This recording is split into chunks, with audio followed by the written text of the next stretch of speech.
बिस्मिल्लाहिर्रहमानिर्रहीम अस्सलाम वालेकुम जी। की हाल चाल है सब दा खैरियत नाल। उम्मीद है तुम सब खैरियत ना होगे, खुश होवोगे। मैं मोहम्मद अंसर ते तुसी देख रहे हो पेंडू व्लॉग। तो शुरू करन जा रहे हैं आप अज का अपना दिन तो अपना नवा व्लॉग।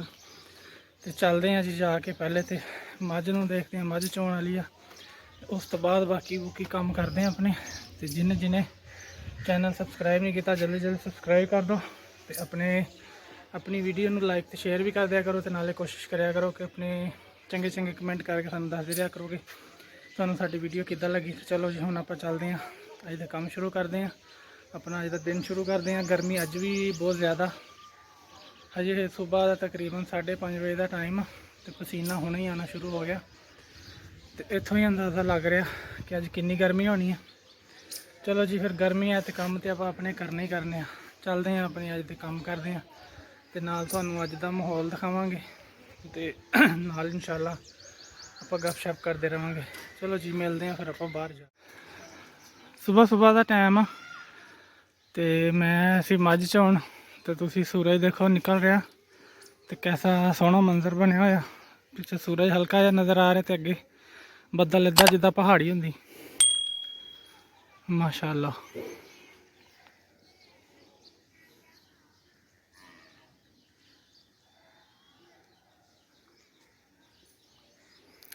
हम नज़र आ रहा होना सही। देखो माशाअल्लाह। हाँ जी काम अपना तकरीबन ख़त्म हो गया। आखिरी समझो स्टेज रह गई है। तो अज गर्मी के नाल सिर दर्द करन लग गया, शायद इदा महसूस हो रहा है कि बीपी लो हो गया या होने वाला वा। गर्मी बहुत ज़्यादा, सिर इन्ना क दर्द कर रहा कि अखा के ना नेरा जहा आई जाता। जल्दी जल्दी काम करते हैं ख़त्म तो जाके नहा के करते हैं रेस्ट। अज तो बस हो गई तो दुआ ही करते हैं कि अल्लाह रहमत दे 4 छिट्टे पा दे, जरा फिर कुछ सुकून हो जाए 4 दिन। बहुत ज़्यादा गर्मी है तो बड़ी मुश्किल आ जानवरों वास्ते भी, साढ़े वास्ते भी, तो फसलों वास्ते भी। तो असी यही दुआ करते हैं कि अल्लाह पाक अपनी रहमत बरसा दे साढ़े ते।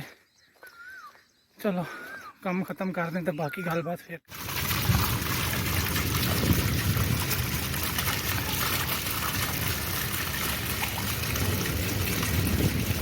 माशाअल्लाह जी अल्हम्दुलिल्लाह साढ़े ते अल्लाह की रहमत हुई है तो बारिश हो रही है फुल तेज़। तो असी दुआ यही करते हैं कि अल्लाह अपनी ना रहमत ही करी जिन्नी करी। तो अब तुम देखो कैसा ज़बरदस्त मौसम बन गया, फुल तेज़ हो रही है बारिश। तो बाहर का नज़ारा भी थोड़ा जहा करते हैं। देखो तो सामने थड़े ते नज़र मारो पर नाले चो कैसा पानी आ रहा। माशाअल्लाह काफ़ी दिनों तो ना सख्त तरीन गर्मी सी ते अज भी बहुत ज़्यादा गर्मी सी सुबह की। इस करके ना लग रहा है कि अज बारिश होएगी। तो हुण तकरीबन दोपहर के 2 या 2:30 का टाइम, 2:30 बजे होने हैं तो हुण बारिश हो रही है माशाअल्लाह। तो फिर दुआ करते हैं कि अल्लाह पाक की बारिश में साढ़े वास्ते रहमत बनाई।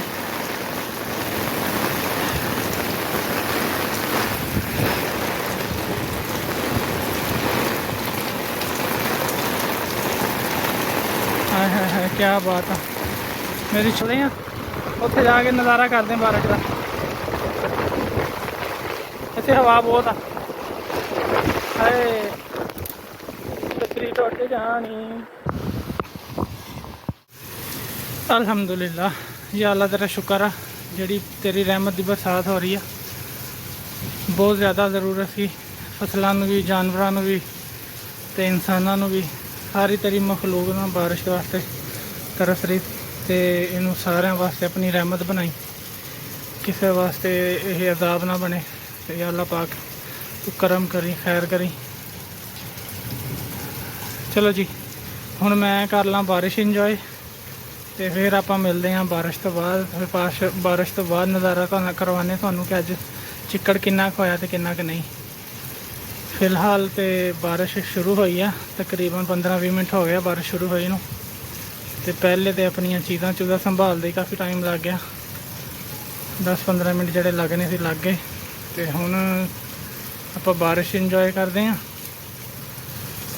तो मिलते हैं थानू फिर बारिश तो बाद।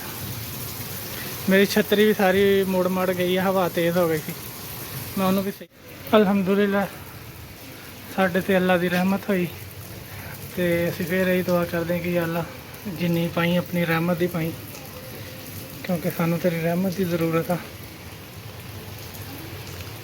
तकरीबन दोपहर के टाइम है 2 बजे का तो यकदम शुरू हुई है तो इदा ही शुरू हुई जिदा तुहानू नज़र आ रही। हम थोड़ा जिहा बाहर का नज़ारा करते जाए, बाहर भी इदा ही है, जलथल हो गई गलियां परनाले देखो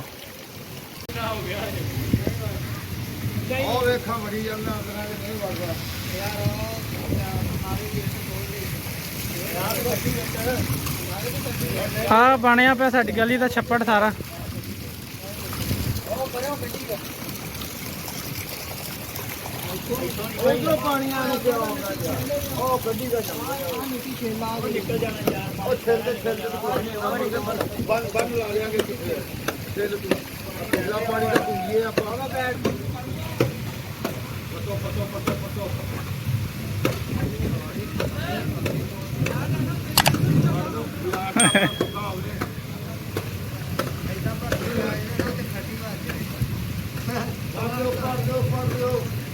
गुड्डू अगो भी थोड़ा डूंगा कर अगो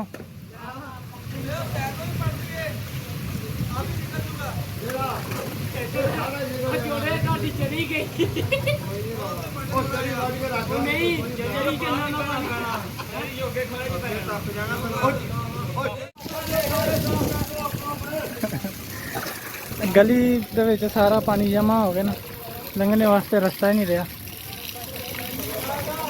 वो पूरी गली देखो इदां ही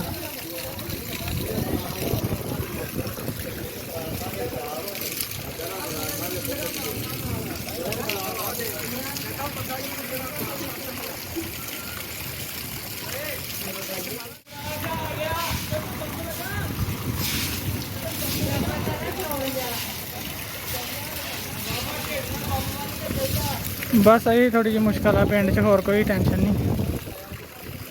जिथे जिथे सड़कां नहीं ना बनिया उत्थे उत्थे काम इदां खराब हो जाता। हुण पानी इन्ने किन्ने क दिन लगने सुकने नूं, तुसीं हुण कमेंट करके दस्सिओ। ते बाकी अल्लाह पाक दी रहमत है जिन्नी अल्लाह कर दे। अपना अज दा व्लॉग बस इत्थे तक। बारिश रुक गई है तो हुण चिक्कड़ चुक्कड़ बहुत हो गया तो जाके मझां नूं पानी पूनी पिला लीए, ਜਿਹੜੇ ਕੰਮ ਰਹਿੰਦੇ ਉਹ ਕਰ ਲਈਏ ਤੇ ਆਪਾਂ ਇਨਸ਼ਾਅੱਲਾ ਮਿਲਾਂਗੇ ਅਗਲੀ ਵੀਡੀਓ 'ਚ। ਉਦੋਂ ਤੱਕ ਤੁਸੀਂ ਆਪਣਾ ਬਹੁਤਾ ਖਿਆਲ ਰੱਖਿਓ, ਹੱਸਦੇ ਵਸਦੇ ਰਹੋ, ਖੁਸ਼ ਰਹੋ ਤੇ ਦੇਖਦੇ ਰਹੋ ਪੇਂਡੂ ਵਲੌਗ। ਨਾਲੇ ਸਾਨੂੰ ਆਪਣੀਆਂ ਦੁਆਵਾਂ 'ਚ ਯਾਦ ਕਰਦੇ ਰਹੋ ਤੇ ਲਾਈਕ ਕਮੈਂਟ ਜ਼ਰੂਰ ਕਰਿਆ ਕਰੋ। ਕਮੈਂਟ ਕਰਕੇ ਅੱਜ ਦੀ ਵੀਡੀਓ ਬਾਰੇ ਵੀ ਦੱਸਿਓ। ਚਲੋ ਹੁਣ ਲੈਂਦੇ ਹਾਂ ਇਜਾਜ਼ਤ, ਇਨਸ਼ਾਅੱਲਾ ਅਗਲੀ ਵੀਡੀਓ ਜ਼ਰੂਰ ਮੁਲਾਕਾਤ ਕਰਾਂਗੇ। ਉਦੋਂ ਤੱਕ ਰੱਬ ਰਾਖਾ, ਅੱਲਾ ਹਾਫਿਜ਼।